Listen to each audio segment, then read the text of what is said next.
Hello, ladies and gentlemen, and are you ready to pop your cherries? Because Comic Book Virgins is back. Our third edition, I guess, right? Because what we did, Loki, Genuine WandaVision, Mystery, and yeah, House of House M. of M. So, That's right. That's right. yeah, so that'd be Kirkland was on ball. He knew more than me. So, I was kind of bummed. I thought about this with Spider-Man coming out. Like, man, we didn't do a Spider-Man one. But the good thing is there's so many Spider properties. We'll have time. So we got to do Oh a yeah. Spider-Man one in the future. But yeah, if you've not guessed by the title or what we've been talking about for 4 weeks, and we even talked about on the Hawkeye episode review, I am the real Hawkeye, Trask now. And we're ready to talk about some Matt Fraction Hawkeye. And I'm joined by...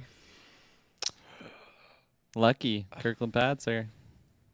I am the Hawk guy, Taylor Field. There you go, ladies and gentlemen. So, as always, Taylor, where can they find us on the interwebs? Ladies and gentlemen, you can find us with your internet connection in the search bar. GeekVerse.ca is our home base. GeekVerseCast is our Twitter, and GeekVerse is our Facebook. Be sure to check us out on Facebook because we got some stuff. I don't know when this is dropping, if it's dropping right away, but we got stuff on our Facebook this week, ladies and gentlemen. But you know what? You can find even more stuff, not just on our Facebook, but on our Patreon. Yep. Lots of good stuff there. You can listen to this episode early, ad-free, and exclusive episodes as well. Lots of retros up there. Retros that aren't seeing the light of day for maybe at least another 6 months. So lots of good content in there. The best way to listen, the more you support us, the more content you get. We got tons of stuff bopping off right now. Weekly Hawkeye, Chucky, and Dexter reviews, which we just did, newscast galore, lots of good things. So, and this is comic book versions. So like you said, you go back, we did 2 other episodes. We wait until there's some sort of property or show or movie coming up that we want to have some interest in and read something that's kind of inspired by. Obviously, if you've read the comic like myself, but even if you've seen the show and you look at the artwork, you can see the inspiration from this to the 2015 run. So I'm going to start with you, Kirkland Patzer. What did you think of?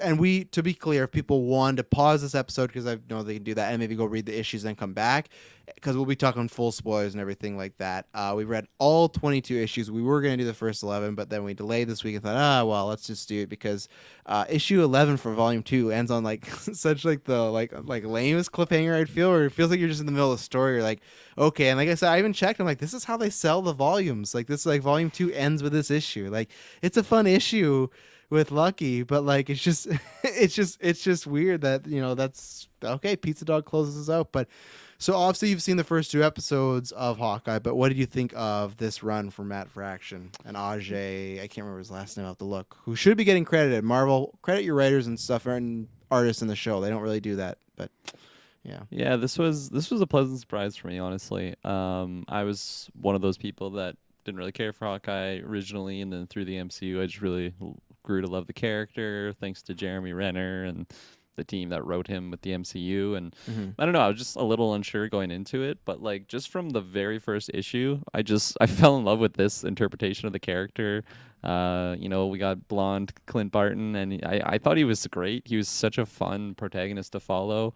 He it was just a lot of comedy in it. I absolutely love the art style. I love just the attention to detail with whether, I don't know, they're shooting their bow and it was as if it was slow-mo, and you could just really tell that like through the different comic panels and stuff like that. It was just really great attention to detail. The color scheme was just phenomenal. The white and purple was just really easy on the eyes, made it really fun. And just throughout the entire series, I think it was stellar. I think there was a couple things near the end that I had some issues with, but I think I just fell in love with the character of Clint Barton, and oh man, Kate Bishop. Oh my God, she is so fun. She is such a fun character to follow, and I loved her personality. I'm already because as I mentioned, like Clint Barton in this, he's like blonde. He's not the same Jeremy Renner like Hawkeye that we have in the MCU, but it's just I love both versions of the characters. And so far, I'm biased here, but I love Haley Steinfeld, and I'm loving her Kate Bishop so far. But I think I like this Kate Bishop more so far.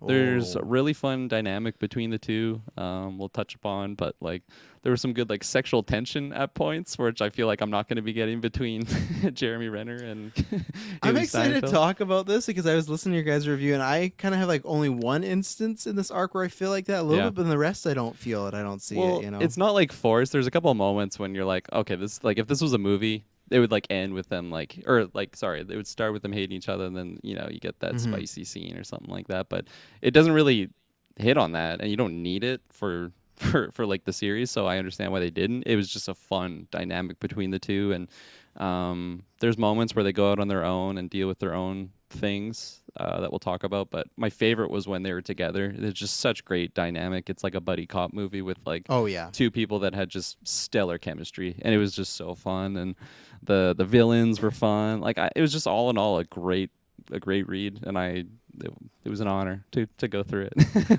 I'm excited to dive into it specifically, but yeah, it was great.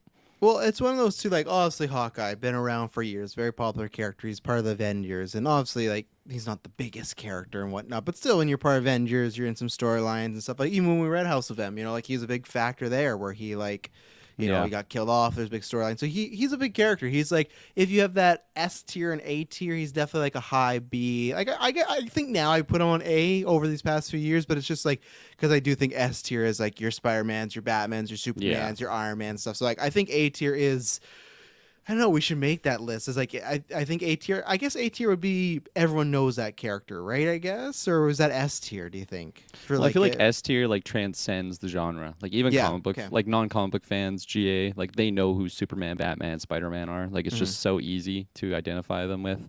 A tier, what would fit that category? Like I think, is Wolverine an S tier? Probably. With like the knives are so iconic. I feel like everybody has done that with crayons and things. Because I think, I mean, maybe we'll save this. I think that's a good cast. But either way, I feel like he's at least a B. He's at least a B and higher. That's what I'll say. Yeah. I would give him a confident B. Yeah. So he's there. But I think this, especially for you guys, when this came out in 2015, he's had some runs before, but this became one of those, like, every character eventually that's not the S tier pillar, when it's like they have stories every single month, when it's like, oh, they get a main story every once in a while stuff.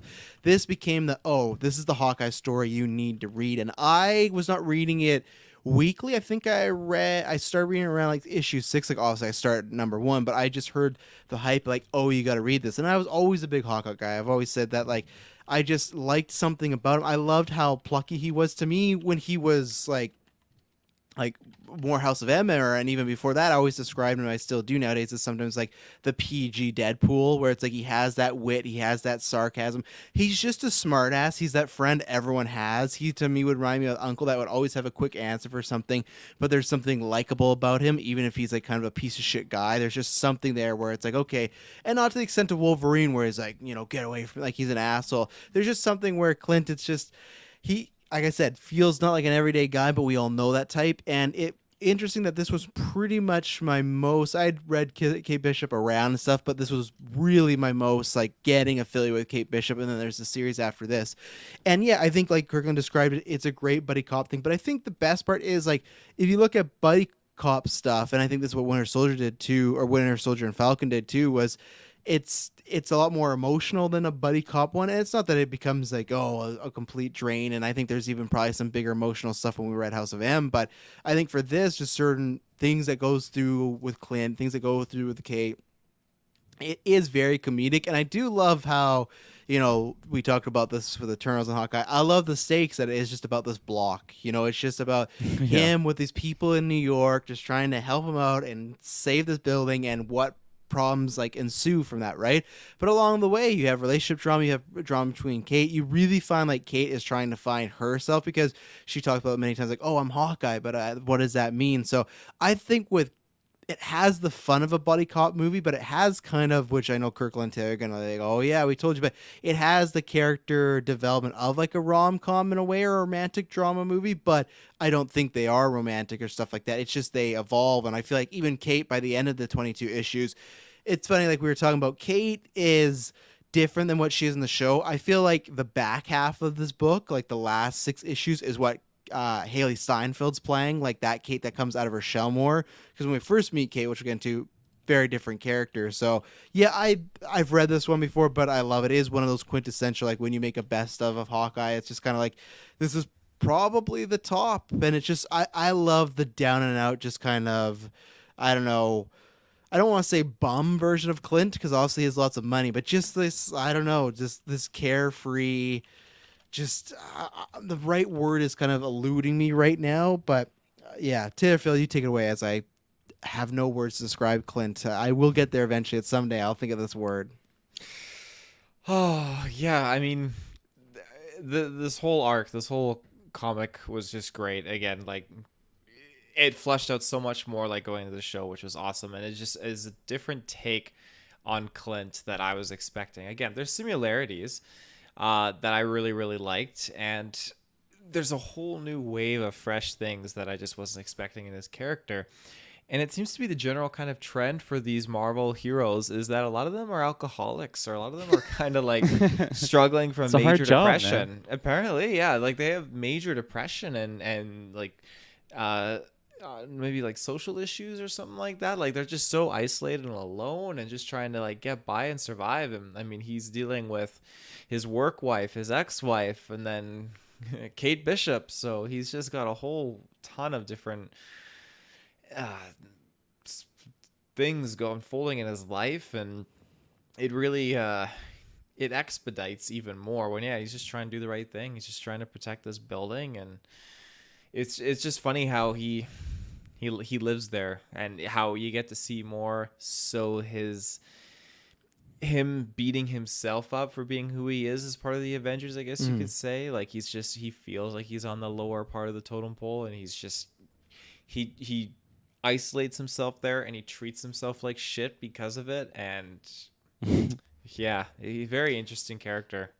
It's really fun too because it's shown so much in the comic series how like there's so many decisions that he makes that he's just like a total dick with, and it's not even just like him being an asshole to Kate. It's him like just being a dick. Like when he leaves the hospital, he just like leaves his wheelchair in the middle of the traffic. Like fuck Yeah. you guys, I don't give a shit. And then in like a following scene, he like basically risks his life to save this dog, and he's just like like things like that, or like whether it's helping out the people in his building. Like it's such a trivial like thing, really. Like if you're an Avenger hero, like you're taking down Thanos, hypothetically. I don't know where Thanos is at like currently in this time zone of this comic, but like he deals with big Avengers threats, and then he's just so stubborn of like, nah, I'm just gonna protect this building in a shitty neighborhood of it's gonna like virtually like infinite tracksuit mafia guys that are just coming. Like there's no end to this. It's basically playing they're Nazi zombies. Like stormtroopers, like we talked about. Yeah, they're just like, it's so funny when we talk about a certain thing that like Kate deals with later. They feel like that, but not. Yeah. They're regular people. They're always coming out of vans. They're everywhere. Yeah, and there's just a lot of heartwarming things with him, and I love how it dove into like some of Clint's backstory with like his parents, his abusive father. You meet his brother. I don't even know he had a brother, so that's kind of fun. Cool character there, but I don't know. There's a lot of heart shown in there, and I could totally see what you're saying, Travis. How like he like sometimes seems like a PG Deadpool because he's totally an asshole at times, and like when he's just like slinging dong, we see him bag a dame at some point in this, and he's just it's funny. He's like he uses his charm for like personal gain, that also just he's still a hero because he still makes the right calls. It was really fun, his dynamic with Spider-Woman, Jessica, and like the other. Yeah, did you like that? I got a kick. That was such a forgot, fun moment. I forgot she was like his like kind of side girlfriend, because there was definitely something that I feel like we'll get into, but we were like missing a little bit in the story because it was just like he's hooking up with what's her name again? She reveals it last issue, redhead. Yeah, I forget her name. Oh yeah, but anyways, like she reveals it, but like look it up. at that moment, like when she first walks in, Jessica's like really mad about it. And you're like, why is she so mad? And like, oh, they're kind of an item or stuff like that. And the word I was thinking, because it popped when Taylor was talking about, he feels like a burnout, where it's just kind of that guy who was maybe the college athlete that you knew in high school, or it's like the classic cliche in a trope where it's like, oh, he's going to go on to become like, he's going to play for the Lakers. He's going to be this great point guard and stuff like that. But then when you meet him, it's like he got too ahead of himself and he's like drinking and had too much of a good time. That's what Clint is in this issue, where he was a big guy. He went to the Avengers. Like he's going to be the next big thing. But it's like, he couldn't take it. He couldn't take the pressure, but he's still a good guy, And like when you're talking about that wheelchair moment, it's like, yeah, even though he's like, yeah, build the Avengers, whatnot. It's like, why would you even do this? Yeah. So unnecessary. And Yeah. I feel like it was shown in his character how like he's been basically a punching bag for many years, and he's been perceived as just like a weak Avenger, on the scale of who's on the team, whether it's just like the super heroic Iron Man, you have Cap, the Golden Boy, Hulk, Thor. Like he brings up these comparisons throughout the series, Yeah. but like he still is just such a great hero, and I love the heart that was shown in there. But I think a lot of like build up emotion, whether he's just been annoyed of being seen as like the weak Avenger, like he's just like out of everyone, he's just like a cop compared to like someone like the Hulk, and it's just I think the writers did a good job at at putting that on the character for the viewer to like see that. Like I felt like I was understanding more of the character just from reading that, and like it's not like he said specifically like, oh, he is this way because of this relationship that went terribly, because of this divorce that he went through, because of this comparison that he had to Iron Man for like every single day of his life for like 8 years or whatever it might have been, right? Like I think they did a really good job of showing that with the character, and there's just so much depth with him, and it was just such a fun character to follow. And I was like, I came out of this like really really liking Hawkeye now. Like if there's any more similar comic book series to this, like I'd be so interested, because it was just so much fun, and like the side characters that were shown off in this. We'll talk about Grills, but just like different characters like that. Like it was just Barney. It was a great cast. It was a great cast. Barney, I was hinting towards him earlier. Barney Barton, great name. Yeah. Barney Barton. Well, yeah, and I think it is one of my favorite panels is it's around the Christmas time, and they've done some sort of mission, the Avengers and whatnot, and it's just Spider-Man and Wolverine who look like they just breezed through whatever mission they had. Like they just destroyed, they kicked ass. Like, oh, you should take some time off, like you really need it. Like you look hurt and stuff, and then we get like the cut to like, oh, what wire do I cut? Everything like that, and it's just him just trying to figure out like a VCR. Listen how old I am. Like a Blu-ray player and stuff like that. And then like I love that Tony's there, and he called Tony just to help him out with Yeah. like just TV diagnostic and stuff like that. But I think they did really try to set home that kind of what the Netflix feel, which is funny. I think the Hawkeye show's doing that too. That Netflix feel of, Daredevil's gonna be in a fight, he's gonna get beat to shit, and then the next scene you're gonna see that, and like obviously they do that in movies, like in Civil War, Tony Stark. But I'm just being like, when it's these guys that really don't have much of a suit of armor, and it's just like literally one bullet could take them down or hospitalize them. It's just, and the same thing, like they cover, obviously it's different than the show because it seems like it's just happened over the years. We get into like he becomes deaf in this issue, and that shows that's something that could happen to a guy who is no mask, just a regular dude, and he gets taken down and stuff like that. But I think they do a really good job of, that's maybe why, even though if he's an asshole, you kind of feel bad for him because he's fighting the good fight. He's trying to stick up with these heroes. And even in the movies, they've hinted about that too. But this is really like showing off like, okay, we can't. And maybe the show will do that because the show making him deaf almost is showing like, oh, after all these years of fighting and pain, like it's catching up to him, But in this, it's like it's already caught up to him. He's looking hurt all the time. I don't think there's a single like panel of him without a bandage or something. Yeah. Like he just looked bruised and beaten to a pulp this entire series, and it was it was fun. Yeah. What about you, Taylor? You take us. Where do you want to start? We'll go anywhere because we've read the whole issue. We don't got to go. You can go in order if you want. You can start with the character, start with the arc, because you kind of got three separate ones. Like you kind of have the first arc is him buying the building and him, Kate, and dealing with that and stuff like that. You have the tape, which I really want to talk about the tape because obviously we had that, like some things previewed towards in Hawkeye. You kind of have that middle portion where it's some setup of like him and Kate fighting. He has that girl. Did you ever find that girl's name, Kirklin? With the, I got distracted. I'm sorry. I'm on it. I'm on it now. He's looking at his porn already. His Kate Bishop porn. Like, You got that's a good that, and one. then Kate goes on her own. We got Madame Mask and stuff like that. Where do you want to go, Taylor? You're leading the car with Arrow or Lucky. Shit. Man. Oh gosh. You know what I would like to go actually? I don't remember them having much of a follow-up with like Kingpin.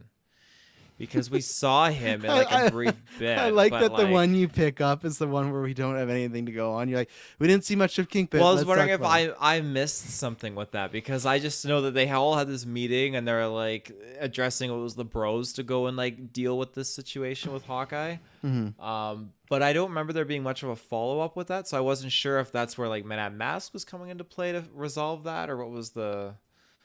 the Well, I think plan. that was more just a setup for obviously like there's other stuff, and I think when we do, if Hawkeye gets a second season, we'll probably read some of the Kate Bishop solo stuff. But no, I think he was just kind of a general hanging around bad guy that's just out there. Like I think the most he had was in the tape, and he wasn't even in that much. But I guess that's probably why are you trying to lead? That's why you're wondering why people think he might be in the show because he's not in the comic that much. So why would he be in the show? Is that Well, what you're no, getting towards? because as soon as like in how things were aligning, like when me and Kirklin were talking, and like one of your questions, like, do you think Kingpin's in the show and stuff like that on our last newscast? And I was kind of like, I wasn't super sold on it, but obviously now in retrospect, like, oh well, he's in the comics associated with Hawkeye and Kate Bishop, so obviously I do feel like, I feel like the shows are heavily directly sourcing obviously from these comics, so I feel like, okay, Yeah. he's gonna be in the show. But now I'm just, not that I'm trying to do much of a comparison, but I'm looking at like similarities of, Well, and like, I think certain that's things. that's why on the last episode I said that I think Kingpin, if he is in it, it would be like very small. You know, like the same way he was in this, where it's just in this, it's clearly Kingpin's already in the world, right? It's 2015. Kingpin's been around for decades. It's just, oh, you know this character. He's a crime boss. It makes sense he's there. Where I think in our show, it's going to be, oh, here's just a little dabble of who this character is. He deals with these type of shitty people, but well, and here's the thing. Let's talk about this. So obviously Kirkland maybe doomed himself. So you guys were talking about Eleanor a lot, right? As you can see, as you went further on the comic, they flipped that, and it's the dad that survived and the mom that died. Later on, the mom, of course, gets revealed she was alive the whole time and she's evil, blah, blah, blah. Now, I don't think they're going to do that with the dad. I think the dad's going to stay good. But either way, that's the big kind of reveal here is that Kate Bishop, they early on said, oh, she has money. She can kind of do whatever she wants, right? Every time Clint's in trouble or something like that, like, oh, I could buy this. I could get us in this party, blah, blah, blah. It's revealed through like a kind of side mission she has, which is kind of a comic coincidence, right? Like she leaves, goes to Los Angeles to get away from it all, and it brings her right back to the thing like, oh, Madame Mask's here and she's buying these orchards. Like it's like, okay, a little eye rolly. I'd say that's a little bit like, okay, Quinky Dink, but she finds out that, the dad has been like, he just has blood money pretty much, right? And she says after this, I'm not going to take a single cent from you ever again. And that they're going to have words. And then you have the dad agreeing that they could kill his daughter after all this, because not only just the past, but like everything she's done, she's been a big problem for them. So I'm wondering how you think, Taylor, like, did you read that and you're like, oh man, this is exactly what we're going to get with Eleanor? And I feel like that table room scene when they're like agreeing to kill Kate Bishop, I could see that being 100% like a post-credit scene to this show. Like that would fit right in if like multiple bad guys we meet over the show this season. That feels like a great post-credit scene. Maybe that's how we'd even meet Kingpin in a scene where it's like he's at a boardroom or something. But I love that. Yeah, I truly do think that there's a lot of truth to that, and like similarities again. Like I was surprised, like, oh, okay, yeah, the dad's alive and the mom's the one who got axed in this. I thought that was clever, and it goes to show again, like, hey, the show is very unique in its own way. Oh, okay, I just thought of a big thing that I do want to start off with after this. Me and Kirkland were like talking about, I can't remember, I think it was off cast, we like talked about it, and it was, I thought I was the only one, but you saying it, Kirkland, made me reassure me like, okay, I'm not the only one who is thinking this, and I'm curious if you think it too, Travis. But I'll bring it up after we're done talking about Just make sure you remember. the Yeah. Eleanor thing. Yeah. I know where you're gonna go, so I'll remind him. Oh yeah. So, anyways, yeah. I What do found her name. you take from all this? I found her name. Okay. Yes. I found her name. So it was loosely mentioned. They say Penny, Penny. That's Yep. her name. Yeah, so Penny, but they also call her Cherry, but that's like a fake alias. So then with that, I went to the Marvel database. Her name is Darlene Penelope Wright. There you go. But they don't really say that like at all. It's very briefly mentioned that her name's Penny. I think they say like honestly twice. But yes, sorry, what was your question? Oh, I was gonna say, how did you feel about, because that was like you, and maybe it ties in what Taylor's talking about, but the whole aspect of Eleanor's kind of in this one, it's the dad that is that Yeah, figure who's the that's mob right. boss, and I feel like that's why I was kind of like laughing when you guys were talking about it. I was like, I feel like once we read the rest of the Matt Fraction run, you're gonna see probably that's where it's Eleanor is going, that she's in on all this, because like Yeah. again, and that's what we talked about before, that so far with the show and the comic, that the way I describe it, Civil War, where it's taking beats, it's taking a trajectory, but like we'll talk about it. I don't think you're gonna see Barney in the show. I don't think you're gonna see a lot of aspects. You're not gonna see like the zombie, whatever guys. But I think they're taking ideas and just maybe even switching them a little. And I could even see when this season 1 ends that you get that big reveal of Eleanor has the blood money, and then Kate goes on her own. I'd love it if season 2 was Kate like doing like what Hawkeye's like, she's in a building with people, like they kind of switch those storylines, and at the end how Kate, when Clint is fighting all the people off in the apartment, that Kate comes in with the big save. I'd love it if they could flip that. So I feel like we're gonna get a lot of pulls from this comic, but not exact retellings of it, much like the Dad and Eleanor. Yeah, no, absolutely. I'm totally down for that. I think that has a lot of potential for some great stuff, and especially if we're already, I don't know. I don't think it's too far off to say that, Clint's easing his way out of the MCU. Jeremy Renner, he's not an old guy or anything like that. I just feel like with where they've written his character, this will be like his big hoorah, and then he goes with his family. If he makes it out, he better fucking make it out. I don't want to have a sad story with him, but I think he'll go off with his family, and then let's say we're really exposed to Kate Bishop. We're used to seeing her around. She's like one of the Kirklin would like that. I'm using my words carefully here. Yeah, we see her in a new light as a sushi lady or whatever. She was yeah, that's what you want. You want the sashimi girl. They would never pull that. They would never do that. As much as many men over the world would like Haley Steinfeld do the sashimi girl, I'd love to see the next day of press like, oh well, we just like thought it would work. Like they should flip that. They get Jeremy Renner to do it. They'll be fine. There you go. That's a little bit more palatable in today's day and age. But I think if we're sending Jeremy Renner off, with his family, and then we're getting used to seeing Kate Bishop as just a young Avenger. She's a face that we recognize when we think of the MCU. It'd be so golden if we had Jeremy Renner come back. It's like basically what you pitched. I'm down for that. And also when she's like defending the building, I want as many Home Alone references as we can get. Like, come on, let's get them in there. Well, and I love the shot too. Like, it's such a great ending to that issue. And I love that we've kind of started with like the issue 21 and 22 in Kate's run when we talk about Fisk and everything. But like, I love where 21 ends, where it looks like Barney's dying, and he just looks up, and you just see Lucky there with the arrow in his mouth, like a head cocked. It's such a cool, like, you could see to be an episode ending like that easily, and that's where I have to shout because I gave them crap, and I do agree that it's the whole paying artists and writers after the comic books is a very tricky situation with the movies, right? That I understand. But the fact that they have Matt Fraction's name on the show, but the fact that they don't have Ajay's name, the guy who's like the artist of the comic, is a big, I think, disservice, and I think they should fix that in the series because from start to finish, I love the entire art style, and I think we talked a little bit, but just like everything with it, like sometimes the type of shading they do, it has such a nice, distinct look to it, but it's simple. It never feels like it's just like trying to be too big for the sake of it, and I don't know, I love it. It just sometimes has like a chalk like feel to it, and it just stands out, and it fits with the world we're in here, and even stuff like when we get like the Pet Friends issue or like Lucky's episode, or like even the stuff like, obviously I know it's not like the craziest art, but when Clint does go deaf and they put all the panels of the sign language, like almost every issue has something that makes it feel unique and stand out. I really like that. No, yeah, I used to be very snobby with my animation and just like comic art design. I used to be probably just because I grew up on like 80s 90s comics feel, or like anime, that era of it. So I remember like the first time I saw like a new comic with like all the fancy shading and like the different angles. I'm like, this is bad. This is too much. I don't like this. I don't know. It's too different than what I'm used to. This has that vibe of like an older style, comic book art style.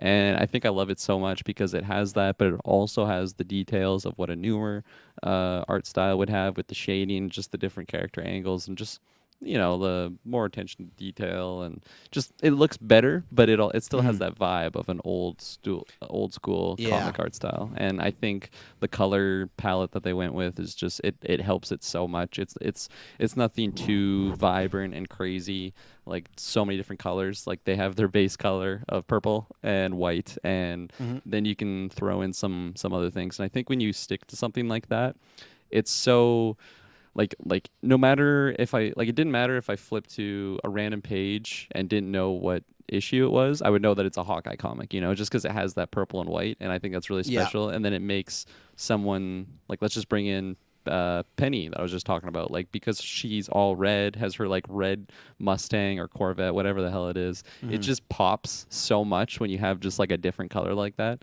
And yeah, It feels almost like an art style Archie is comic beautiful. at times, in like in a good 100%, way, you know. 100%, yes. And that works because, like you said, the hair is so distinguished. Where like, and this is fine, but you look at someone like Mary Jane, she's known for the red hair. But there's sometimes where it's like, if there's like so much stuff going on, like the Sinister Six, all those explosions, it doesn't stand out. Where this kind of at times almost feels like a black and white feel, or feels like, oh, we only have so many colors we can use. But oh yeah, I was like reading this the whole time. I'm like, not that I need just a white shirt with an arrow on it, but I was like, man, I want like that aesthetic. Yeah, of, like, the purple. the Oh, purple yeah. and white. And I was like, you know what? I think I'll be doing some shopping and whatnot. So, Taylor, what did you feel about the art for this issue or this run? Sorry. I loved that. Again, the purple colors, everything like that. I thought it was super cool. Every single cover of the different issues just would be a perfect t-shirt. Like every art piece of all the covers were just great. Like it would be like Hawkeye with like the TV head on one of like the later issues. Just like so many cool different symbolic and representing like just pieces of art towards the stories. It was just awesome. So I love that. And again, I'm happy with the color choices they chose with. Yeah, it was great. I really like Black Widow's look in this when she has like the big So hair. good. Yeah, yeah. And, it's just- even just like when I think it's Clint, I don't know, I can't remember who it is, but they make a point of like just she's so cloak and dagger with like everything she's wearing. She's like, what are you talking Yeah. about? This is just a hat, and like it's just that's her style, and it was so Black Widow, so great, and I loved. I'm gonna pull it up actually. There's a great. You talk while I pull it up. Sure. I was gonna throw to the next thing because I know Taylor wants to talk about that. But where should we go next? What were you gonna bring up there, Taylor? Feel as far as your like. So, is it you see just that? me? Is it just Kirklin? Or It's like the one with like his 3 women, and then they're Yeah. like seeing Penelope. Just such a great moment. And then like the way that he's describing it, it's like if I told you, you know, they had this interaction between my ex-wife, my girlfriend, and he loosely describes I forget who, it must be Nat or something. Just someone that he's Work had some wife. sort of exactly. Yeah. It was just such a like those moments were so comedic for me, and they were just so great. And again, like I didn't even realize that was Spider-Woman at the time. Like Jessica, I was like, okay, who's this girlfriend that he has? And then later on, you actually see her in her suit and everything. But sorry, I had to throw that up. No, that's all right. I honestly thought now we were reading this before the show came out, so I thought to myself, there's no way they would do it, but I really did think that Kate Bishop and Clint would have a sexual relationship. There was so much sexual tension in these first few books or issues. Okay, this is what I'll say, that it's the same way, and it's funny because it's the same writer, but I feel that Kate, when we first meet here, we talked about this a bit in the Hawkeye review, that like for the show, I feel like she's a bit more off-put. She's a bit more of a loner. She has comedic beats, but she's a bit more stoic and like to herself, and she's friends with Clint, but it is in a kind of mentor-mentee way. They have some back and forth, where at the end of it, they do really feel like to me, they're playing up more of the brother-sister vibe. They're much more comedic, and Kate is way more comedic. I think that's trying to show her like coming out of her shell, but I think like if you look at Haley Steinfeld playing Kate, I think it's more like at the back end, not the front end. The front end, I don't think she has a few of those moments in the show so far where she's lonerish, but the only time I really got that, because Matt Fraction famously said one thing. He said he's not going to kill the dog, and they're not going to fuck. And that's the thing. Like, I'm happy it didn't happen. And the good thing is you can kind of have as like a will they, won't they. But the only thing I caught is like in the earlier issues when he says like, oh yeah, like I wouldn't sleep with this person because this, wouldn't sleep with this, and like I wouldn't sleep with you, and she goes, oh, like, you know, kind of, oh, all right. He's like, well, it's just because like your age, you're too young for me and stuff like that. And then later on we have her repeating that back to herself. That's the only time I thought, okay, this is a little strange. Like, you know, why is that? But again, it's just maybe she was saying that in like he's such an arrogant prick. Like why would he even think I'd be going for him? Like, no, the body language that she had there, it was like she's in love with the idea of what Hawkeye is, because I'm just assuming that she's been like a fan of his forever, kind of like what it is like in the show, and then just him like shooting down the possibility of it happened, maybe that deterred her a little bit. And it's not even like she was interested. It's just like, well, you didn't have to say that. What does that mean? Maybe Yeah. I don't know, because I think there's some love there when you're like a sidekick or whatever their relationship is. Like they obviously have a lot of love for them or for each other, and I think that's shown a lot in the beginning.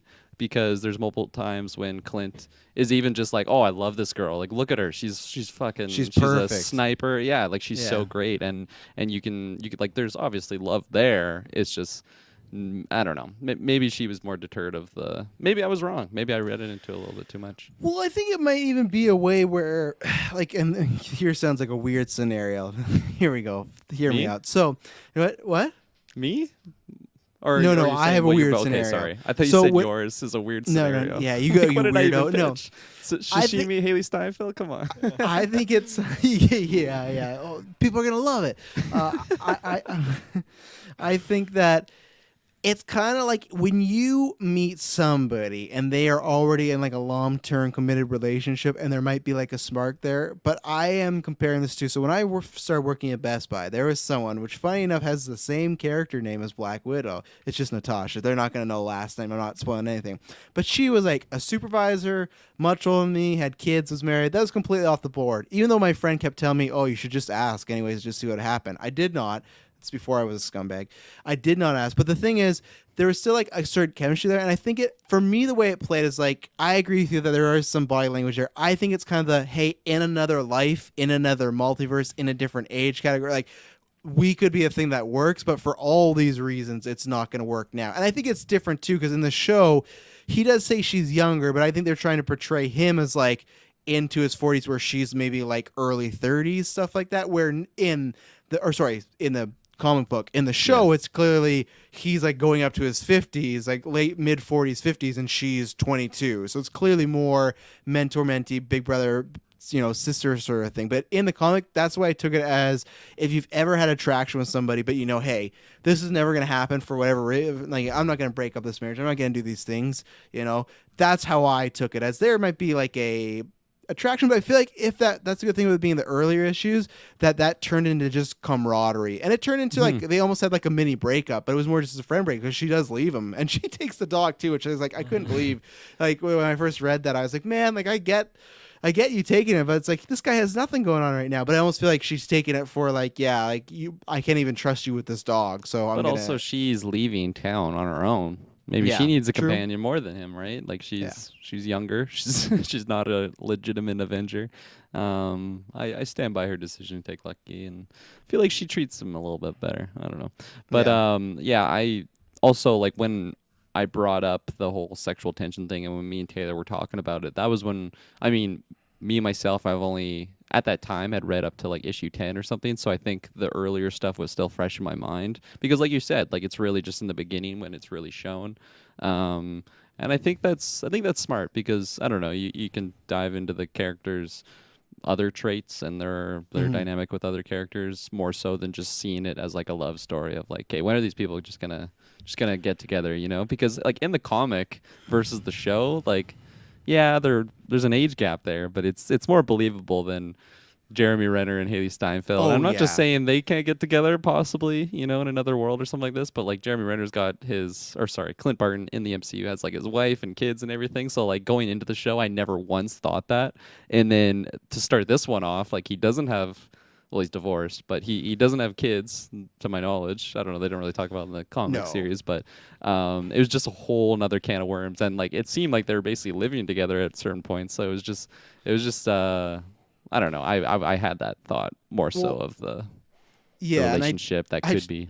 I just checked Renner's age too. He's 50, so he is legitimately almost 25 years older than Haley Steinfeld. They would like She is. She's 25. Yeah, well, yeah, you're right. She's 25. So like, that's where it's like, that could never, like, the only way you could have played that is if you casted someone not Haley's age. Like, Yeah. you'd have to go. But I think that's good, because that's the Rebecca same thing. Ferguson. There you go. Oh, baby, she can play Madame Mask. That's who she should be. Oh, fucking that's playing. such a good casting. Yeah. Even though you got to cover her face up, so maybe not do that. Let's not put her in a mask. Let's get some let's get the actress that did Taskmaster. But no.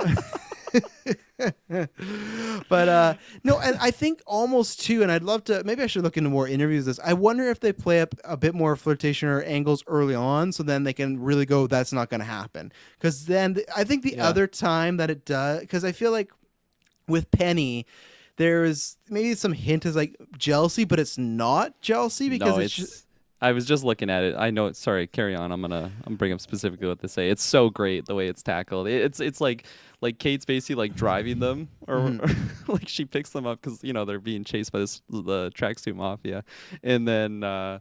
Like I think Clint's saying like, oh, like thanks for like you don't have to drive her home, like it's all fine, and she's like, no, I'm not, like get out of my fucking car like right now, like this isn't happening. And then there's like a quick line that she drops. I'll pull it up specifically what they're saying because I'm just paraphrasing, but it's such a great moment when it's tackled. well, and again, to me, it's almost like, and this is like another weird scenario. It's almost like if you are interested in somebody, and then maybe they're dating or they start to date somebody, and you meet that person, it's like because of their choice dating this person, it almost brings the other person down. I feel like that's almost what happened with Kate too. Of like, oh, like you're just like slinging, like you guys said, slinging your dong out there for just random people, and like this criminal woman who's like a part of the tracksuit mafia married into it. It's like, really, like this is like your standards. Like I'm not really attracted to you at all anymore, and they made some jokes where it's like, oh, he's naked and he's like still pulling up his pants and stuff like that, but I feel like it's just more looking down on him the same way I look down as Kyle's like, you just gotta get your shit together, man. So again, almost like what you talked about, if there was any traction at the beginning, it was like the idea of Hawkeye, but I think that slowly, or not, so it quickly goes away from, I'd say, I don't know, once we're past maybe issue 4 or 5. And I don't even feel it's as strong as you two, because Taylor, you said tons of flirtation and stuff like that.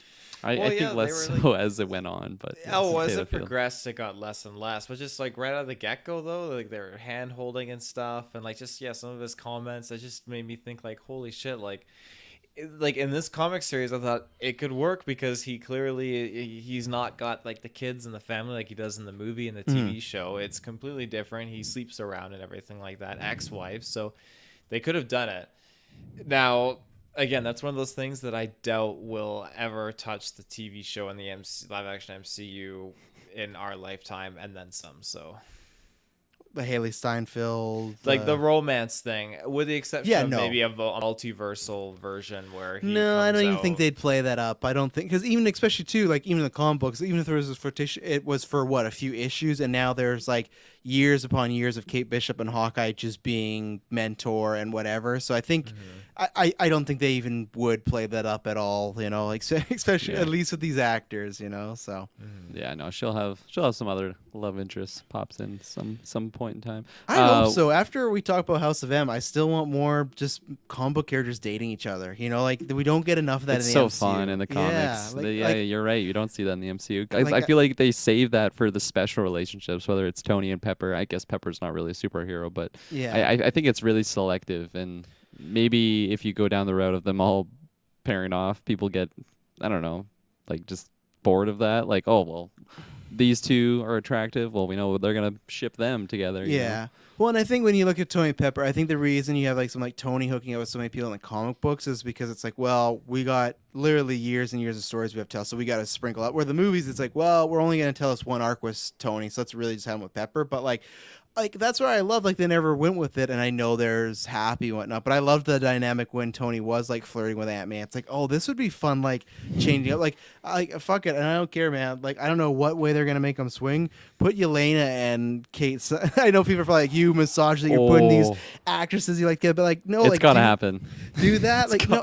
I just think that'd be so, especially when we're having these characters around. I'd love superheroes dating and whatnot. Like when we hear these rumors of Daredevil and She-Hulk, it's like fuck yeah, like let's do this. Like it's just fun romantic stuff. Like don't give me Icarus and what's her name?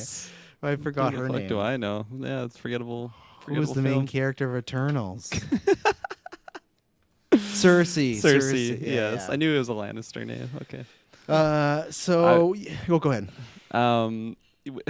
First of all, you just put like a terribly amazing thing in my mind Hell of this Yelena Kate Bishop relationship that now I'm just gonna be forcing into existence. I need Billion-dollar this. movie. I'm picturing the Billion-dollar scene, movie. You know, Yelena, she's after Clint Barton. She captures Kate Bishop, and then it's like that scene from Skyfall when Javier Bardem's like rubbing James Bond's leg. Oh, Mr. Bond. Oh, now you're getting way too fantasy written. You're pitching the Bond scene and whatnot. Oh yeah, I got my fantasy script written already. That was after that's the tagline. She was after Hawkeye, but Katie captured her heart or something like that. You know, like she was gonna Damn. I'll workshop it, but there's something working good there. Like she was gonna try and capture Hawkeye. It's but, like one of these covers too, with like the Mr. fancy. Yeah. Or, you know, there's a couple of them, but it's one of those spicy from ones. Penny and whatnot. Yeah, Yeah. which was fun. I love. Then she like sent him all this in code, and he's like, So she's like, good. where's the comic book? Oh, I don't know where those are. Like that's for the safe. Like oh, it's just so nonchalant. Like whatever, I guess we'll deal with it. You know, like I don't know if you guys ever seen the show, but he sometimes feels like Charlie Sheen from 2.5 Men. Like he's just like a comedic like He does. Yeah, sitcom absolutely. character. You know. No, yeah, he can get women. He's an attractive man, and he's also an Yeah. Avenger. Quickly before we move on, that one instance where there was some jealousy from Kate. It's because Penny's like in the back with Hawkeye when they're going to the strip club to just like Hawkeye's going in fist ablazing just to like ransack the safe, right? And that's where she goes to shoot the crime boss, but like she's like basically naked in the back, and Kate's just like super annoyed with the two. It's like, God, you guys are disgusting, because they're just flirting, the two of them. And then Hawkeye's like, well, you're gonna stick around, right? You're the getaway vehicle. And like there's just a lot of like anger from Kate, not just for like the situation because she's breaking the law, or because they're breaking the law. It's just like, I don't want to be a part of any of this. It's like when you maybe have a crush on someone and then you're just like third wheeling them. It's like, I don't even want to be near this. And Yeah. it was handled really, really well. And I think that's where I got some of that romance vibes. But from that moment, it didn't go like more Kate and Clint. It was just they went off on their own adventures, which I think was good because I don't know. I think the usage of the sexual tension was minor and well used. Taylor, where do you want to go next? Give Give me some opinions on the villains. You got Madame Mask in here. You had the bros and everything like that. You had Clown, which I'm very interested to hear your guys' opinion. You had the Grandpa Bro, which I don't know. I hope he's in the show. I don't know if he will.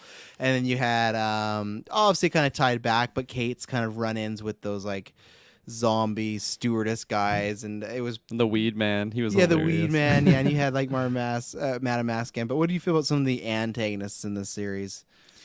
I thought they were interesting. There was a whole variety of them. I really liked that whole. This was like really early on, but like when she disguised herself as one of those like mime things, because it's like a setup. Yeah, she's thing always to, disguising like- herself. It's cool. She is, yeah, because she did, the Madame Mask, and she did, one of these like Cirque du Soleil, or where she got Jerk du Soleil is what she said. That was good. And her costume was cool because she had like the arrows in her wig and everything. But she, I liked her when she did that whole undercover thing. And You can get that costume in Avengers game, Taylor. The whole Can you really? the purple and pink, the whole outfit. Yeah, you can get it. that's Yeah. cool. And she did the That's cool. sushi girl too, which I love when she's putting on her clothes. Like, don't if any of you look at me, The I'm gonna sashimi put. costume is in Yeah. Avengers. Is that what you're saying? No, that one. No. Yeah, just sushi or anything. But I love. She's like, if anyone you look at me, I'm putting an arrow through your eyelids. You know, like just like she's just such like a. She's just hard nosed, which I love, just right in your face. But anyways, yeah, you're saying about some of the villains.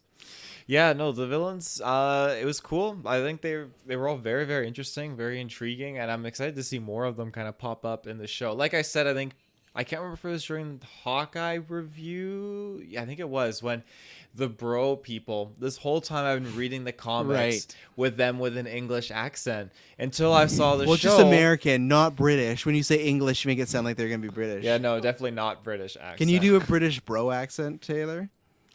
Okay, I gotta like lead my way into this. I apologize. I don't want to alienate any of our British listeners. I need like a proper. Because he has to sentence say lead some in. shit like that's why he's apologizing, because he has to say some shit like tea and crumpets or something like that to get him in the mode. You know, Tea and crumpets. you don't have to if it's gonna take an hour. Don't worry about it. No, it's not. It's not gonna take an hour. Doing No, not at vocal all. exercises here. I'm My British accent. Shit. I think I was right about the arrow thing. I just can't believe you read them like right away. Even like back then, I'm like, oh, these guys must have like an accent of some sort. But I just like that you just thought they're like, hey, bro, what's going on, bro? Like they were just I regular just speaking dudes. genuinely didn't think that they had accents like that. I just really thought that they were just speaking like straight like English. They Oh, look here like we go. stereotypical Russian dudes. Yeah, Come on, I just know. like bald, little like hairy. And I I feel pulled like up- they even set that up in the beginning. Like one of the first issues, I love when there are people swearing. It'll be like something Polish, swear word Yeah. Polish. And I feel like some of the tracks you guys got that of like swear word Polish or swear word Russian, and you didn't pick up on that at all. No, I pulled up a line from the comic book here. Just like one of the sentences. It's old man bro saying this. I'm gonna try and say this in a British accent. Bro, you didn't kill him, bro. But when you get out, you wish you did, bro. That was fucking terrible. My son begged you before you shoot him, bro. That was worth it. That's what when you're he's reading in spitting your on head? her. Yeah, it's when he's spitting on her. Oh, right. What a scene. Yeah, I forgot when he spits. He goes for a second one, too. Yeah. You know, yeah. Tracks. Yeah. So, anyways, more on the villains, or Kirklin, you want to talk about Go them? for it, Kirk. I'm going to win soon after that Um, accent. Yeah, they showed quite a bit. We didn't dive into a lot of characters, but that one meeting that they had, I think it's when they're talking about just killing. This is going to be a cheap answer, but they're talking about killing Hawkeye. I can't remember Yeah. if it's Clint Barton or Katie. I think it's but, first. Well, I think they talk about Clint first, and it's like because it's almost like I like that you need an approval to kill an Avenger. You know, like you Yeah. can't just do it. And then the book ends with like, yeah, we're gonna kill him and we're gonna kill her too. You know, Kill them both. Yeah, no, Yeah. like so those moments were really fun because again, it's just showing off some villains that I recognize. Some I didn't. Quite a few I didn't, but there's some like I think even like Tombstone was in there if I'm not mistaken. There's just some and like Mr. Negative, like just some very easy to catch visually, I guess, and then some other ones I wasn't too aware of. But those scenes were amazing. I love them. It's just again, I know I'm reading a Marvel comic, but when you see moments like that, it's like yeah, Marvel comic. Like all these villains are in the world somewhere, and and again they're very minor shots, but they're really fun, and that stuff was great. But for the more centered to the plot villains, this Tracksuit Mafia. I love them, honestly, from issue 1. I thought they were amazing. They're very just cartoony in the fact that they're just like representing a stereotypical Russian mafia type persona. They got the tracksuits, they had like the chain, the wife beater. I was reading them in Russian accent, unlike Taylor, but that's okay. And I don't know, I love them. I love the comedy behind them. I love how they just represented this like never ending like threat on that location because they're just like Clint dealt with the It's a hot situation like right away of just like, okay, well, I bought the building, and then we're like, well, we don't want to buy it. It's like, well, tough shit. Like I'm not like I'm the temporary superintendent owner, whatever the hell the title he gave himself. And then throughout the series, they just kept coming back, and it was fun. They're good villains. No like world-ending threat, but it was just they fit really well in this series.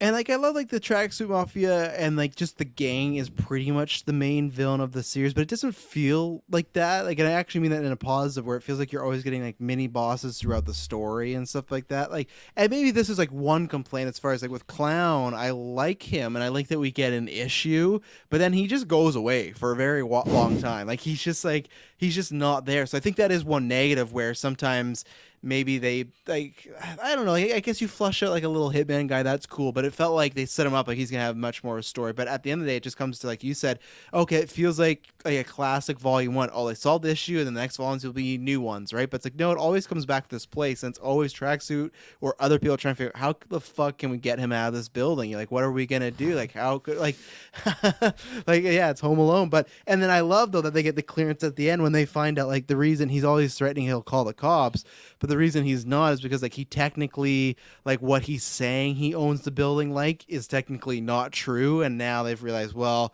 we can just go there because he would be in the wrong. And I think we touched upon it a little bit, but I think the benefit of having all these mini villains or characters really pay up when we get to that final battle, because it's like it feels like Helm's Deep, but just in like an apartment building. You know, like people are showing up. Like when Penny does show up with her car and just runs over people. Well, actually, someone's driving her and just runs over people. She shows up. They're getting the safe. Clown's there. He pops the dog. He pops Barney.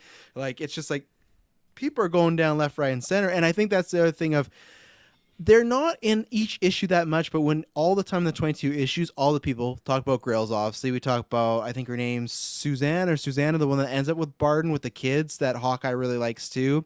You have other people, you have Grails' dad. They give enough character to these little moments, or they give enough moments to these little characters that at the end it feels warranted. Like, oh, I remember them. It's cool that they're defending it. It's not just a bunch of random, Spider-Man 2. You mess with one of us, you mess with all of us, New York. It's, hey, we have had Hawkeye, aka Clint Barton, have like little experiences with these characters, and it feels like they are like fighting for the block. And I really like, and obviously you guys want to talk about Grills, but I like, like I said, the mini villains, but it almost works that way with the mini people, as it feels like a whole unit of just, I don't know, regular townsfolk fighting back to get their building. Then they just want to live in it, they'll pay the rent, they just want to live, No, yeah, and just not go through the possibilities of their rent just getting increased ridiculous amounts and people just bullying them out of their building because Clint's, he's one of the people.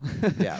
And yeah, no, like you're describing like the Helm's Deep battle. I think it was the final 2 issues that was like the big, the big showdown, and it was so fun. It was exciting. There was some twists and turns in there. I knew Kate was showing up, but when she actually did, it was like one of those moments. I'm not gonna go as far as like a Cap Hammer moment, but it was pretty hype, honestly. And there was just some good twists and turns in there. Like we had Clown show up again, and he. I didn't really know how I felt about him until like the final issue, just because he just was like in and out, like you're describing. Yeah. Like he was in there, and then I'm like, oh, this is the big bad here, and then he just would disappear for a little bit. Especially because they set him up with Kate for that issue. Like when I first read it, I'm like, oh, okay, they're gonna do the classic talking about Dexter, how like Deborah fell in love with the ice truck killer, and then big reveal, he's the ice truck killer, right? Spoilers for season 1 of Dexter. But like I thought when I read it the very first time, and I was reminded of this when I reread, I'm like, right, I knew they had an issue, but I forgot that they like shared a kiss, and they even had like a you don't walk away from me, and then they just never touch it like upon it. Like it's fun. I guess I don't know how I feel about it, because I guess it's fun because it's just like, oh, random people meeting, and it's not like this love thing. Because I like Kate's Soul Adventures, but it is a strange. I don't know if it's a strange choice, because maybe I do like. I don't know. I guess it's not usually what we get in a story, right? Most of the time when 2 characters would interact like that, you'd think, okay, there's going to be some follow-up, but really it's just kind of 2 ships passing by. I guess it's just a coincidence that one is Hawkeye and that's him, and they have their moment together. Because Kate, I would feel like most of the time she would push people away, but she took an interest in him, right? Well, he's an interesting guy, right? Like the scenes that they had together, it was fun, because I think it shed some light in, I don't know, some gentleman that maybe Kate finds interesting. Just so happens to be some hitman or something like that. But I don't know, like when they're conversing, I mean, my mind was just like, hey, who's this? Like, what's the scene for? Like what's gonna happen here? I wasn't like, this guy's sketch, Kate. Come on, like take off the rose tinted glasses. I thought it was believable enough that he was just some suave guy, and I think through his aesthetic, it fit that he would be some smooth talker, silver tongue devil guy, because he's very like well worn in his suit. The mask was a little much for me, but I love just like him just kicking ass, like even at the end when Clint like was about to like basically execute him, he's like, no, I'm not gonna do it, I'm not you. And he's like, too bad. And then it shows like a little panel of like his gizmo and his really cool. And yeah, dude, I love little gadgets like that in sleeves. I know Taylor does. Don't bring up the hidden blades. So like that moment was awesome, and again, it just shows that he is a much bigger deal than like a big goon that's representing the tracksuit mafia. Like, he's a trained killer. He's gotten the best of Clint multiple times in this series. And it was a fun villain, absolutely. What did you feel about Clown today? Because I feel like when me and Kirklin were talking, you made a couple smiles there, so I wasn't sure what you were feeling about Clown. I don't know. He's just, when I see this villain, he just kind of reminds me of, Seinfeld. there's this character, Crazy Joe Davola, and he dressed up like Pagliacci, the clown, the sad clown, and it's from this opera, and all I could see was this Pagliacci character, is this clown, and yeah. But that being said, though, I thought he was a very intriguing character. I thought. When he killed Grills, I wasn't expecting that, and that really, really sucked. I was super bummed out about that because I was really liking Grills. We just had this whole chemistry between like Hawkeye really becoming good friends with him, helping save his father and this whole flood and everything like that. Literally, it's like that was probably in BC right now, to be honest. But like it's just absolutely crazy, and I like that whole setup. And Grills just turns around thinking Hawkeye's back, and or like bam, right in the head, just done, which is horrible. Yeah. And I'm pissed that no one was able to like hear the gunshot or catch him in that moment, but it's whatever. When he returns, that whole moment when he goes off and he's facing Clint, that was just crazy. And then like when Lucky gets shot, I thought Lucky died because you see like Kate's face is freaking out, and you just see the panel of Lucky jumping, and the next panel was really an explosion out of like the shotgun. I'm thinking, oh, the dog's fucking done. I don't know how he did survive that. The way they drew it made it look like it was he looked like he just like had like a little like a bumped rib or something in the next panel, like with his bandage. Like, come on. The shot panel, it was like a goblin bomb going off. Oh yeah. Yeah, but in the recovery, it's like, oh no, he's fine. Yeah. You were talking about Grills. How did you feel about the townsfolk people? Because we met quite a few of them, obviously, in their ventures in this series. Yeah, I like them. I loved him, Hawkeye setting up for his neighbors that wanted to watch like the Christmas stuff and everything. That was really funny. Just Pet Friends. Family man. What's Pet Friends? It's Pet Friends. Okay. It was really yeah, it was adorable, and there's just some good wholesome moments when he's just like working with the people in this building and just taking care of them, trying to be nice with them and everything like that. And yeah. Are you worried for Grills in the show? I am really worried, but I don't think they'll kill him. I really don't. No. I think Not he's yet. just like, I think he's like what, I think he's a tribute to this comic, and we'll see where season 2 goes. Because like I said, I would love them just to supplant and take this story and give it to Kate, and then have him in and out. But you could have the Tracksuit Mafia already knowing Kate and stuff. But with Grills in there, you never know. I don't think we're gonna see Grills again in the entire show. I think that was just a little funny. So even in a season 2, you don't think we'd see him? I mean, yeah, maybe. Yeah. Okay. I think you're right about season 1. I think yeah, you're right. Season 1, I don't that. think we're gonna see him again. It's a fun Easter egg, especially for. I mean, since we were reading it, we just saw his tragic death at least the time of viewing that episode for me. No one dies but him. Like someone shows up to the LARPing, and they're like, "Hey, where's the suit?" "Oh, I gave it back to Clint," and they just kill him on the spot there because he's no use for him. It's like, oh shit, like. And then Doctor Strange is talking about Multiverse Madness. He's like, "Yeah, this guy Grills, he dies in every universe. Like, there's not one universe where he makes out of." Yeah, if he interacts with Clint Barton, it's over. It's done for him. You know. Yeah. You guys were mentioning just like the Winter Friends moment when Clint goes like watch the show. Right, with them. Winter Friends. Yeah. I love that. I was laughing hard at it just for one, like they fleshed out like look at them. They have like their own like costumes. They have all their names, and like it was like a whole comic strip of just these random characters. It almost had like a Calvin and Hobbes art style to it. It was really really fun. But it. I don't know if you guys caught this, but I found so many like parallels with like Steve, like just the dog that doesn't really do anything, to like Hawkeye. There were so many like moments where I'm like, okay, this is such a Hawkeye moment when like he's got to get to like his Avengers that are just so much better than him, but he's just a regular guy. And I thought that was actually gonna have more like emphasis on the character of Hawkeye, like, oh my god, this is my life, and I'm just so much inferior than these other people. Didn't happen. He fell asleep. He fell asleep, but I don't know. I found it so funny because like he even was wearing like a purple outfit, and he just like was the Hawkeye of the group there. And like even because like there's some lines from like the Super Friends or whatever they'll call it, the Winter Friends, and like, oh yeah, we have Steve, the only person that's can live right now, and we just keep him around. We don't know why we keep him around. So like those lines, I thought he was gonna go to Clint, and he's like, oh my god, what is my life? He has some like midlife crisis there, but didn't happen. Had some potential there, but all in all, it was such a great little issue. Yeah. Taylor, what do you feel about that issue? And then we also got that issue from Lucky's perspective as well, just kind of telling the past few issues through the dog's life. I thought it was a nice little like change of pace. The Lucky thing I thought was really really interesting. I wasn't expecting to get like that whole kind of like full comic of just Lucky kind of just doing what he was doing. Like you, I was trying to remember something specific from that because like it was, what was that one fight he got into? Because he was doing something. Oh, I can't remember now. I read that 3 weeks ago now.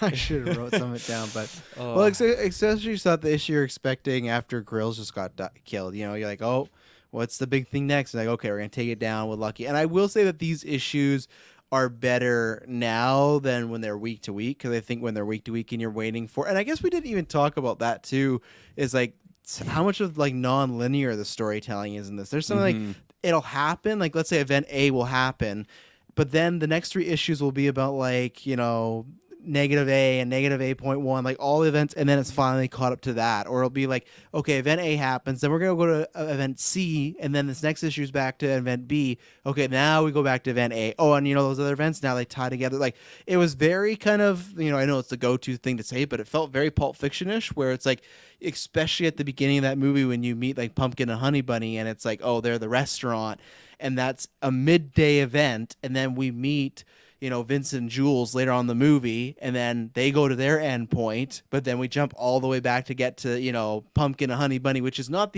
it's the end of the movie, but it happens midday in the actual film. There's so much stuff that happens after that restaurant. So the comic constantly does that, and I love that. I think it plays a lot better too reading it this time, because I was reading it all together. With the first read, it was a bit tougher, I will say, because you got to remember, like, hey, where was happening? What, you know, where, like, there's, like we talk about Clown, there's things that will not be addressed for a while, and then it's like, okay, this was important.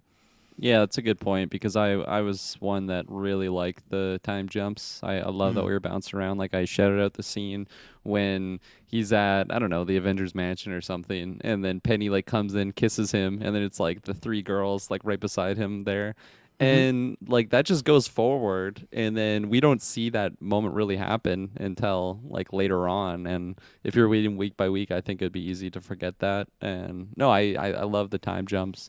And like you guys mentioned the moment with like the breakup scene between Lucky and him or whatever, and then we see it actually happen, and then we also see it when like Barney is in like the back room, he's like taking a shit or something, and he just like hears like Clinton or Clint Barton on the phone. So obviously we're not hearing Kate like say anything. It's just like him like, what, you're taking the dog, blah blah blah. Like it was just a great moment.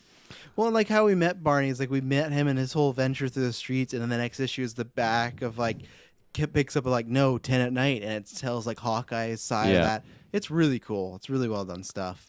Yeah, and I can see why it could be problematic if you're going week by week. Yeah. Taylor, go ahead. No, you go, Taylor Field. No, you go. Where were you going to take us, switch? Well, I was gonna say another thing that I really, really loved in this was like the intro sequences to each of the issue when it says like Hawkeye, aka Clint Barton, or it might be Kate Bishop if it's just her series. And then like the first couple, it's just the exact same thing. And then like at the bottom, it's like, are you still reading this? Like just get to the series. And yeah. Like it's not new to this series. I know that like what those fourth wall breaking things, especially like the intro sequences, but they're so entertaining. I'm probably gonna shout them out for every single comic book series we do because they're clever and they're fun. And in this one, there's even like when he goes deaf, there was one that was in like sign like ASL. So it was just very clever, you know. Just had to shout them out because I loved each and every one of them, and I read them all the way through. Well, there you go.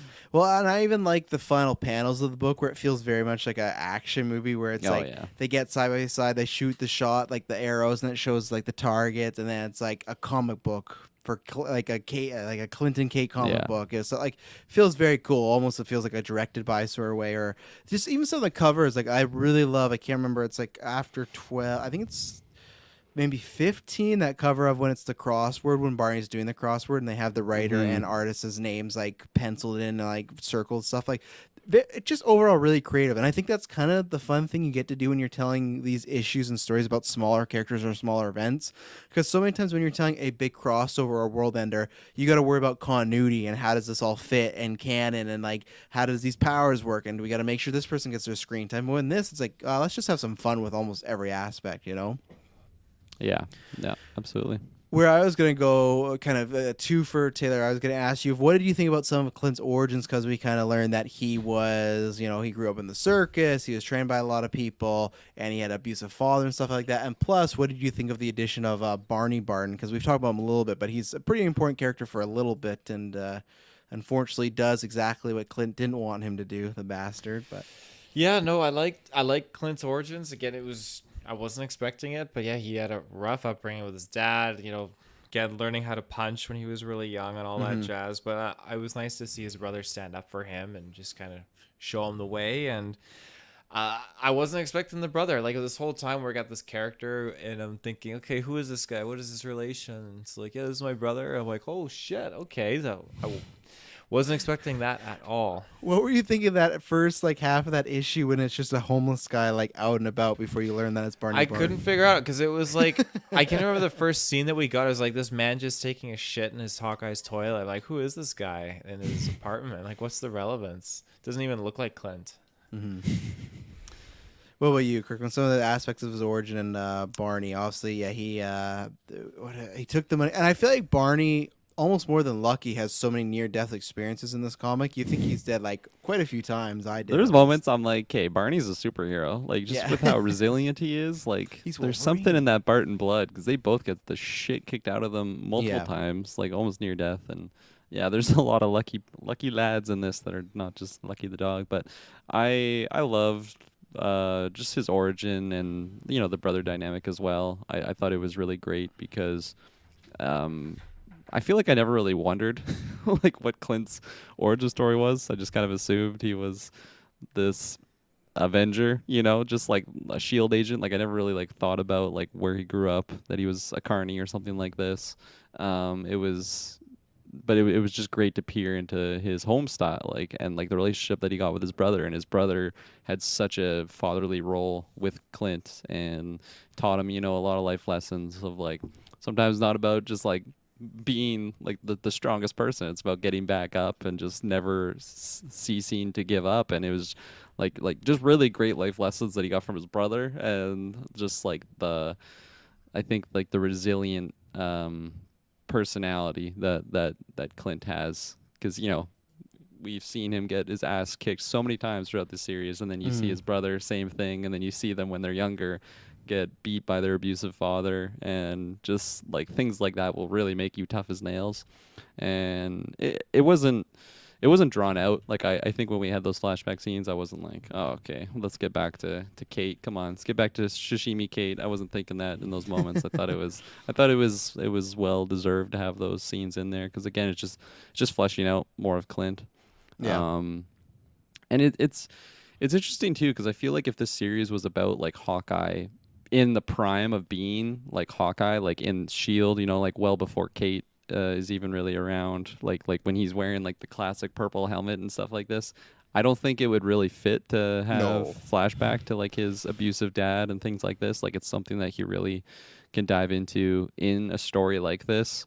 It's not quite an Old Man Logan series, but something sort of like that. Like he's not like I don't know the best way to describe He's it. near the tail end of his career. That kind of. Yeah, exactly. He's not a green soldier on the Shield.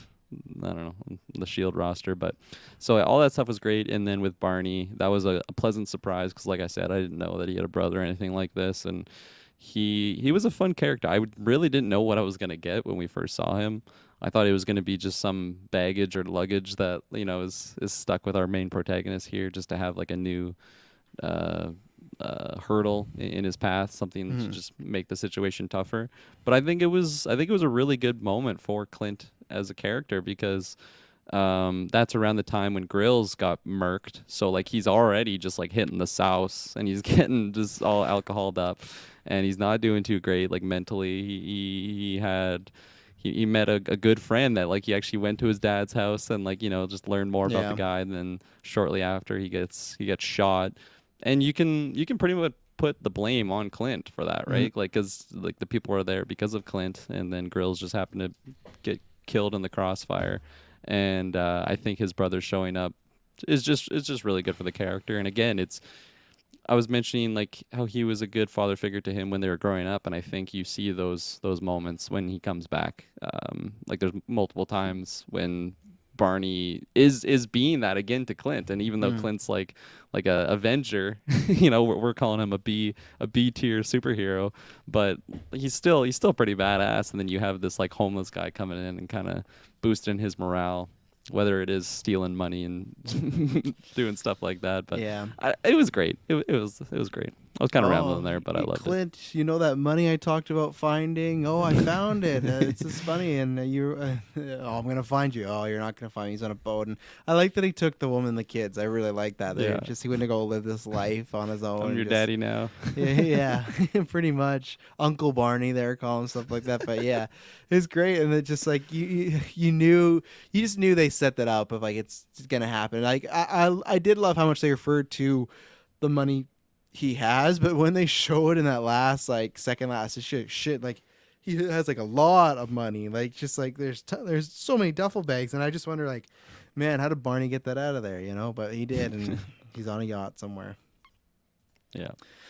Anything else? I know we talked about villains. There's not much to add. I was like, I guess I was gonna say I really do like when Kate leaves and she has her like own solo adventures and whatnot. I was gonna bring up a panel I took, and I feel like whether if they don't do the hotel thing or like the apartment thing for her storyline, I feel I gotta pull it up. But her being the PI or whatnot, like I know it's kind of like Jessica Jones and stuff like that, but I feel like that played, and this scene right here when it's like her talking to a bunch of people trying to take a case near the end. Yeah, that was fun. That to me is where I saw 100%. Oh, that's Haley Steinfeld's like Hawkeye that she's doing right now, like that same sort of thing. Like people pitch her an idea, and she's like, "Yeah, I'm not gonna help you with that one." You're like, "I'll find the exact quote," but it was fun. Like she wants to do the PI stuff, but she just knows it's like such a problem. Like, oh, and like so there's a panel of a guy, and it's a guy saying he's cheating on me, and she's like, "He for real?" Because I was totally like swiping right over here, and like just something like maybe not the ideal thing to say in that situation. And that's kind of Kate in general, always putting her tongue in her mouth, but. Foot in her mouth. Tongue should stay in your mouth or go other places as long as it's consensual. But like, I think that like I really liked all her little side adventures and trying to find her way in the world. And then at the end, she just kind of realized like, I gotta go back home. But I liked them both being separated for a little bit. And we, like I said, Madame Mask got back in. Madame Mask, like one day I think we might talk about her more when she's in other things. I think she's just kind of like a fun mobster have, but in these comic books you just get the idea that okay, she hates both the Hawkeyes. You don't get much great character moments from her or anything. No, I like the select scenes that we had with her and Kate. I really liked when Kate like got the best of her, and like she had a moment to like basically see who she was, and just I don't know, she could do other things in that situation. The cigarette burning threat was a good one when she's like, that speech she had, like, I haven't smoked a cigarette in 20 years because I don't like anything having a control of me, but tonight I'm gonna have you handcuffed, I'm gonna smoke an entire pack, and I'm gonna put it out all on your face. And it's like, fuck, like that's brutal. I know. At first I was like, where are we going with this? Like, Yeah. This is so random. I'm like, are they like going like, anti-tobacco? Because she just randomly blurts out, she's like, I haven't had a cigarette in years. You're like, where's this going? But then it's like, okay, we get there. Yeah, and it was just fun how like humiliated Madame Mask felt from that situation of Kate getting the better of her and going forward. Like, I don't know, she's a cool character. You put the Rebecca Ferguson casting in my mind, which I liked, but you brought up a good point. We wouldn't get to see her face, so it wouldn't be ideal.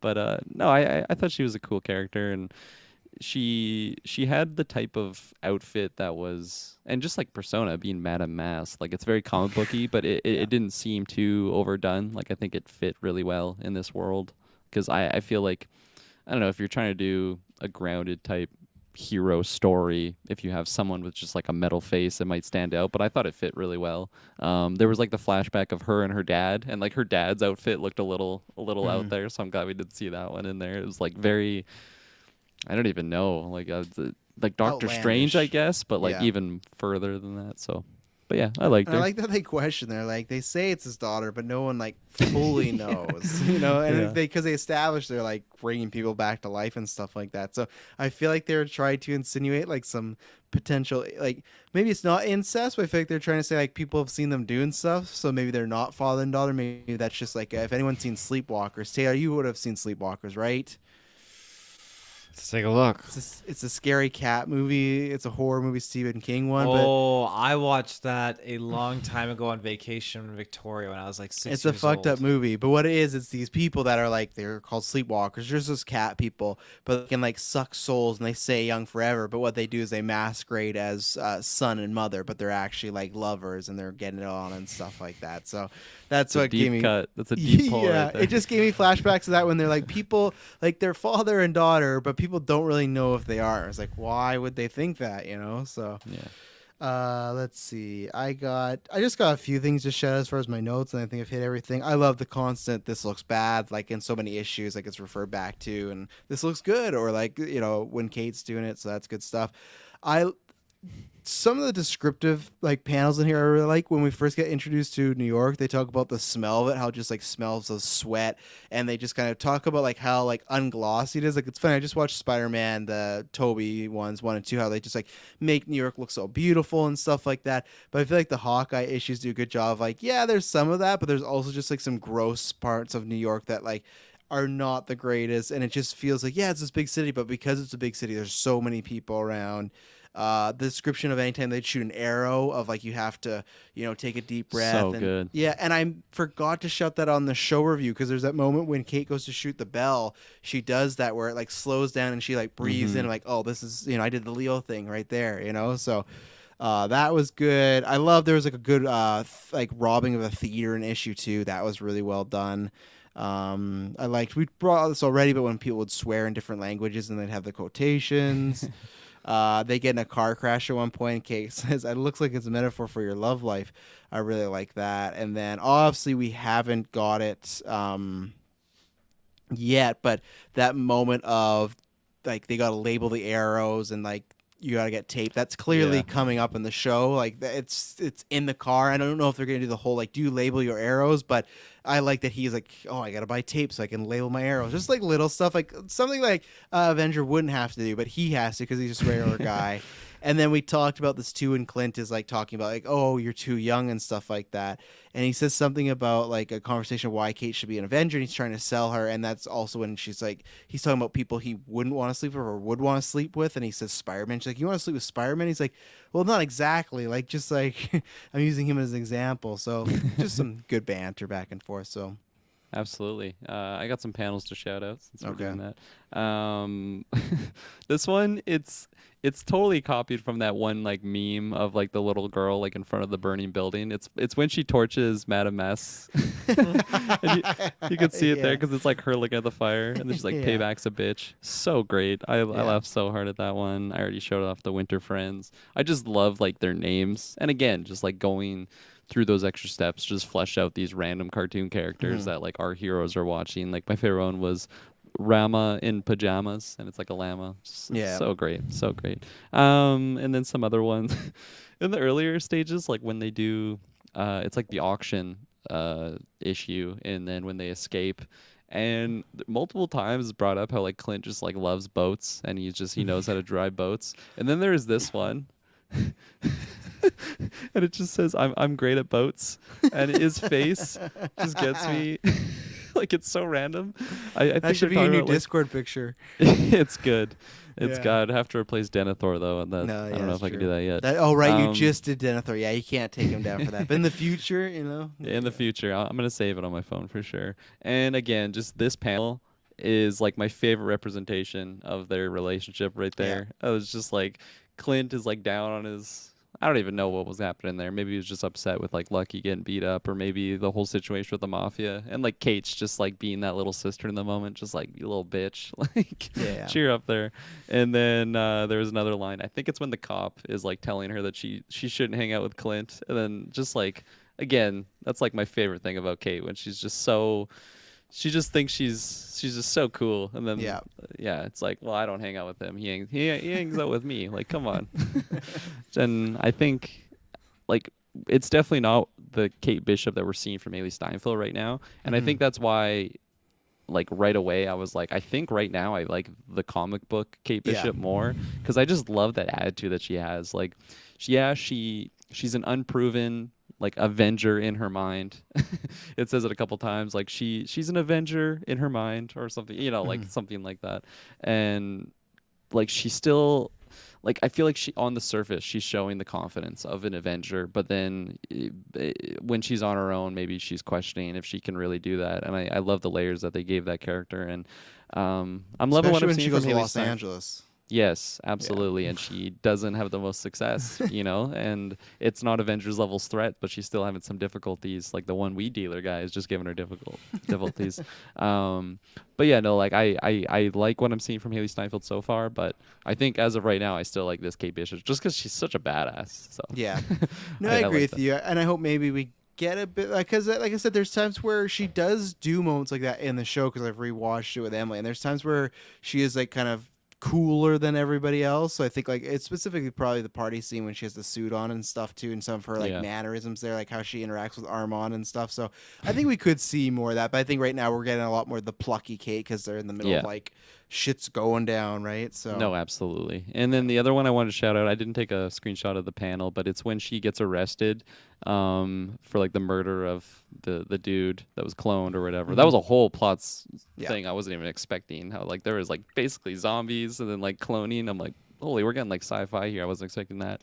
But it's when she's arrested and she's asking for her one phone call, and she's like, finally. And then she calls the cop that's like right beside her, and it's like, I didn't do this. Like it was just such a funny moment. Like that's what she used her one phone call with, was just basically just have a private conversation with the cop that she's been annoying since the whole time that she's been in LA. Like that dynamic was really fun. And again, I think that was just showing more Kate Bishop that I really loved, of just like she's just like annoying these people so much that it's just a part of her charm, I guess. I don't know. It was fun. It was fun. that one line the cop had when he's like, "I'd spank you, but it'd be considered assault and sexual harassment." I was like, "Whoa, okay, I don't know." I was like, I'm just gonna keep going, pretend I didn't read this. yeah, that was a weird moment. Yeah, I was like, "This is 2015. This feels like it felt a little bit older." I'll be honest, and I forgot to say in my notes, because we also talked about on the Hawkeye show. That's probably why I forgot. But it's I really love the 2-issue the tape arc, because it's really fun. Because for a while I thought like, oh, he really did do that, even though there's still part of me that thinks like because it's Shield. They could still be lying and be like, yeah, it was a whole setup just to, he didn't actually kill these people. But it's like, yeah, but it's S.H.I.E.L.D. now. But I really like that, because it's Kate's also, I think, first time too, that's like in the middle of when she's like starting to like separate from Clint a little bit, as far as like question him a bit more, or kind of get frustrated. So then in this moment where he's told her so many times you can't kill people, and she's found out like he might have been lying to her this whole time. Even though Kate and Clint make some questionable arrow shots that I would argue that I don't know if these people are alive. Now, at one point they say that, they go, oh yeah, they're alive, you just blinded them. So it's like, okay, I guess fair enough. But some of them are like, that arrow looked like went in too deep. Like I don't know if you could survive that, So yeah, there's no blood effects, but they cut pretty deep there. Yeah. And I think we are gonna go there actually in the show, because they're already showing a lot about Ronan, and they haven't dove much into who the character of Ronan really is and what he did that was so bad. I think we are gonna get to a point in the show where Clint might be perceived as kind of a bad guy in Kate's eyes, and it'll be really heart-wrenching because that's like her Avenger, right? It was a great little moment there. And then just you reminded me when they're shooting arrows. I loved at the end when she's with the couple that she was staying with in like the trailer park in LA, and they're like chasing them, and they're like, that's an impossible shot, you can't make that. And he's like, I've seen someone make this before, I'm about to right now. And then it does the thing of like slowing down, like take a deep breath, and then you can see in the panel, and then they just like swerve and it just totally misses, and then it just goes to her face like so like upset. Great moment. Taylor, any last things for you to shout out? No, just that I'm glad that we did this, and I'm just going to be looking at more things to relate and compare to the comic that are just going to populate into the show. But I'm glad that at the end of the day that this has enough difference to the show, because it allows for it to be an original series and also just a little bit unique at the same time, with some surprises that now we aren't going to be able to be like, hey, I know exactly how it's going to go. It'll be a nice surprise. So yeah, it's a nice little companion piece, because when those like when the show ends, I feel like for people, you're like, well, if you like that tone, it's right over here, very different venture. But well, we did it. It's our biggest one yet, 22 issues. I can't remember House of M. I feel like House of M was maybe 12 or 13, maybe, because we did like the 7 House of M, but we did Avengers Disassembled before. But yeah, that was a big one. So yeah, I'm not sure what will be next. I know we're still kicking around. We still got to do Secret Wars. We still got to do something Ghost Rider related. I think we're doing I can't remember what the arc we picked, but something Midnight Suns. But we will get there because we don't actually have a date for any official Marvel stuff coming up yet for any of those Disney Plus things. So Taylor, did you catch when she actually mentioned Ghost Rider? I forget what issue it was, but Ghost Rider was mentioned in this comic book. I think it's when she at one point at work she's like, "Oh my God, Black Widow, Ghost Rider, what are you doing here?" And then the bad guys actually looked, and she used that as her time to get away. Yeah. I liked my shout out for she's talking to somebody and she's like, yeah, and then Moon Knight like beat him to a bloody pulp and they took him to the hospital and she's like, oh yeah, and there's a guy named Moon Knight in the world. It's fucking weird. So She's funny. like, I can't believe this. And that's a good thing that they constantly call attention to that. But yeah, so let us know if you read this, if you liked it, the whole shebang. So thank you very much for tuning in. When you hear from us next, I'll be boring. See you later.